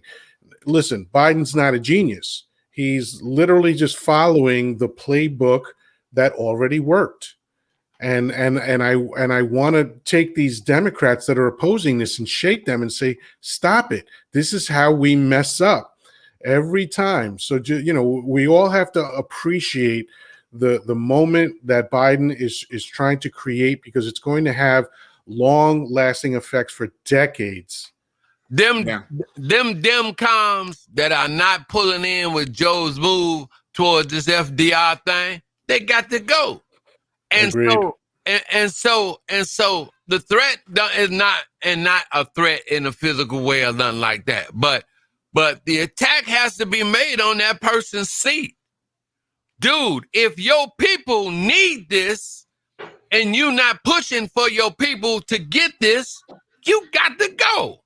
See, we gotta get the Republicans And we got to stop having them do like Cameo saying, hey, you just talking out the side of your neck. We, you know, these cats, you know, yeah, you got to, these cats got to be stopped. Man, you talking out the side of your neck. That's right. Hey, you must be talking out, and we got to call them on that. I mean, right away. Dude, how is it that your people need and you not going along with the program? Hey, you just talking out the side of your neck? I don't want to hear that. Dude, how you going to sit there and how you going to actually tell me? How you going to tell me? Your people are needing. They needing this cash. They needing whatever it is that's being put on the table. And you not agreeing and you not signing it. You're not the first one to sign it. And your people need it. You got to go because you just talking out the side of your neck. You an agent for the repcons because you and the repcons done went in the back room and say, man, look, Reggie, you got to fight. You got to fight Joe on this. Because if this could come through, we ain't going to be able to get this 5.5 million that we was going to split for ourselves. You know, people, you know the thing going to work. The Lord going to take care of the people. But we got to get ours. Man, them kind of deals be going on between them repcons and them demcoms too, man. Ain't none of them cats pure. They got to be held to the fire, Jack. You gonna tell me you gonna fight against Joe getting ready to make sure I got $25 in my pocket, and then you gonna say that I can't get it? Dude, you got to go. You got to go. You got to go. Because the first thing you should have been saying is that my people need $50. That should have been the first thing that came out your mouth. Well, look, newsflash. There is no more middle class. There's only the working poor. Mm-hmm. There you go, Dr.Ron, the agent of chaos. There you go. You guys starting the S-H-O-T again. I'm just speaking the truth. Mm-hmm. There ain't no more middle class. Mm-hmm. There you it go. Used to be a middle class. That's right. You absolutely right. Look, back when all your kinfolk had them deuce in the quarters. You know it. You know it. There was a middle class. There was a legitimate middle class. We had 98s, tornadoes. Come on, man. Now all it is the working poor. And for those that don't know, you are one paycheck away from being homeless. Yeah. From being homeless. Now imagine the idea of people working a full 40 hours a week and being forced to live in their car. Yep. The game is rigged. It's not. It can't be that hard for people to live. We just can't. It doesn't work. It just doesn't work. Yep. No, because you don't want to do right in the first place. You know, and you once again you fix the game for others to benefit and not you benefit from it. So we talked about earlier real quick about taxes. I recall going back to Herbert Walker Bush, Bush 1, read my lips, no new taxes. And that destroyed his career. I mean, people don't want to pay more taxes. Let's call for what it is. Who does? Raise your hand. I don't see none. So there you go. So the point is, when you're trying to appease the public, which these politicians always do, and you say the wrong things, it's literally open mouth, insert gas. And that's what happens when you destroy your career like that by saying something that does not exist. So when you look at these politicians over the years, everybody has an agenda. I don't give a damn who they are. Everybody has some form of agenda that can tell you what the agenda is. That's right. But the agenda nonetheless. And so we have to be more smarter than what we were. We have to take information into consideration and make this thing work and get on one mission statement. Yep. That we could all sign off on. Now, once again, I'm not going to agree with everybody, but if you get on a panel of people, not this panel, we're all pretty copacetic, especially our guru, our fearless leader, who's not here right now. I'll be back next Thursday. But when you look at trying to move forward in any capacity, whether it's local or national, there's always one mission statement that's written down, that's typed down, that everybody subscribes to. Not everybody does it differently, but they subscribe to one thing. That's what we need as Black and brown people. That's what we need. I got that right, Francisco? No, he's brown. So, but Black and brown people, all of us involved, got to get on board with this, because We can't do it by ourselves. I need you. I need him. I need her. I need everybody to make this thing work for all of us involved. I'm sorry. I have to stop. There's a call Professor coming is in. on the phone right now. So I'm here. We have to stop. Professor, who are you talking to right now? Oh yeah, I'm trying to get to one of the Democratic congressmen. Yeah, get me Congressman Miles. Yeah, Miles. Yeah, listen, Miles. We need you to hold off, and we need you to make this as hard as you can for Joe. You know, listen. Oh, and what's in it for you? Listen, you've got 300,000 coming. That's guaranteed. You know, don't even worry about it. And when it comes to your election, of course, a couple of our organizations will front you, or they will be behind you as cover organizations, you know, like the Brown and Purple organization. Okay, but they're really us. And we're going to help you with your campaign financing and thing for 2022. We got you. But we need you to stop Joe now. As the illustrious Francisco Chocolate Yoda would say, if a person can be bought, what? If you have a price for your integrity, you don't actually have any. Thank you. Yeah. Well, there's a lot of cats that ain't got no integrity. Amen. And we vote for them. I need to make an announcement, y'all. You know, at the top of the show tonight, you know I told y'all that I was gonna quit, but my phone been blowing up, you know, continuously all through the show. You know, I got several offers coming in, you know, that say I got to stay in the business. They won't let me quit, you know. So I just want to let everybody know that I will be back. I did not get the gap in my teeth fixed.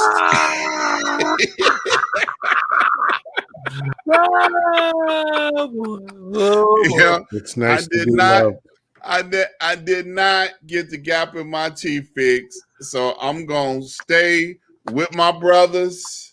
You know, I think I got one in on April the 1st. April Fool's. I think I got one in. Yeah, you know? I don't think so. I don't think so. I couldn't get you, Base. No, I'm sorry. No. The other brothers are being kind. I've known your ass for a while.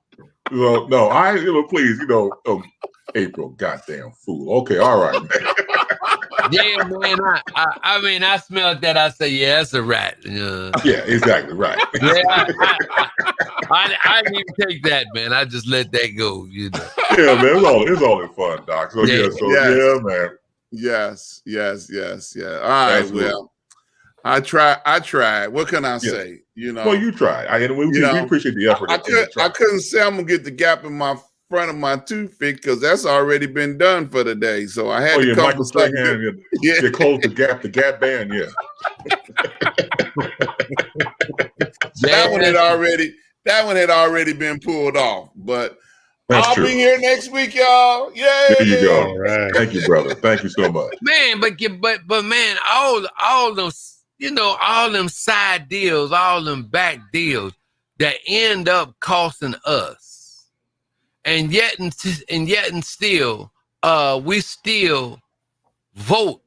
We still vote not in our own self-interest. I don't understand it. This dude, Greg Palast or something, he wrote a book, about why Americans, do not vote in their own self-interest. And that was part of the thing from Mr. Reagan, because he was cutting into folks' mind, giving them this dream, because he is an actor, man. Every time you saw Ronnie, it was always a train with the red and white balloons and the symbol here. And when he was losing his mind, going through that dimension, they still had that image, and folk was buying into that, man. I don't understand how you can be as a country and continually vote in your own self-interest. They had some powerful drugs going on that they was giving us, and one of their drugs was racism. Amen. Mm-hmm. Yeah. The COINTELPRO, infiltrating all the black and brown neighborhoods with drugs, the ability for black men not to procreate, said about earlier about historical content, and you just put depression and non-hope into communities. That's why a lot were destroyed on purpose. And then this entertainment industry is this right on. Because we all blowing now. People are all just trying to become stars and all this kind of stuff, and we got more people trying to be in the NBA than we do people trying to be doctors, lawyers, no plumbers, no electricians, and all this old kind of stuff, landscapers and stuff like that. Whereas people from other countries, they come in and they knowing how to do that stuff already. We've given up the trades. We've given up the majority of our stuff or our education to take care of ourselves, because he's always had this perpetual thing of making us dependent upon him. And we have to get out of that. I mean, yesterday. Amen. Yeah. Take us home, Base. Well, all of you have been participating and being a part of this. Please continue to like, subscribe, and share to Street News Now, SNN. It's time for, anytime Dr. Ron says get us out of here, it's time for his nap. So I understand it completely. So I ain't mad at you, Doc, because after this, I'm going to call Hawk myself. So I love you for getting us up out of here as well. So again, all of you, thank you so much. Again, subscribe, like, and share. Go to YouTube. Make sure you make that happen for Street News Now, SNN. Also, special shout out to Lee Michael's son, Corey. Today is his birthday. Yes. So I know he's out. Happy birthday, Corey. Happy birthday, bro. Happy birthday. Yeah, absolutely. So if your father's with you, he don't drink, but I'm sorry, he comes in the phone call. I'm sorry. You ever done the phone call, Professor, before we get up out of here? Yeah, Base. I just got to give you the word that you did one hell of a job tonight. Anchoring the team. So yeah, I told him. Yeah, he got it. All right. Okay. Thanks. Thank you. Thank them for me. One hell of a job, Base, anchoring the team. Very smooth. Miss Lee, but one hell of a job. True professional. Yes, sir. You're too cool. Thank you, dude. You make the 1/4 of my Native American heart soar when you say things like that. So thank you for saying that so much. I could never do it without you guys. You guys are the horsemen in my life. It is always an honor and privilege to bring this to you. Our fearless leader, Lee Michael, will be back next Thursday with us. And always a pleasure to be here. Make sure you tell people about this program. I know we're biased because we're actually doing the program, obviously, but tell people about it. Like, subscribe, and share. YouTube, Street News Now, SNN. Have a great weekend. We'll do it again the next Thursday. Take care. You see the peace signs going up. I'll do peace and also funk. So long live the peace and long live the funk. For Dr. Ron Ford, for Professor Reggie Miles, and Francisco, a.k.a. Chocolate Yoda, as he gives you the persistent rumor T-shirt there. I got to get one of those, man. Got extra 5X. I don't mean Muslim. Oh, okay. That was a good one. All right, everybody. Take care. Yeah, okay. That was a good one. Oh, thanks. Well, I try. I have my moments. Take care, everybody. Peace.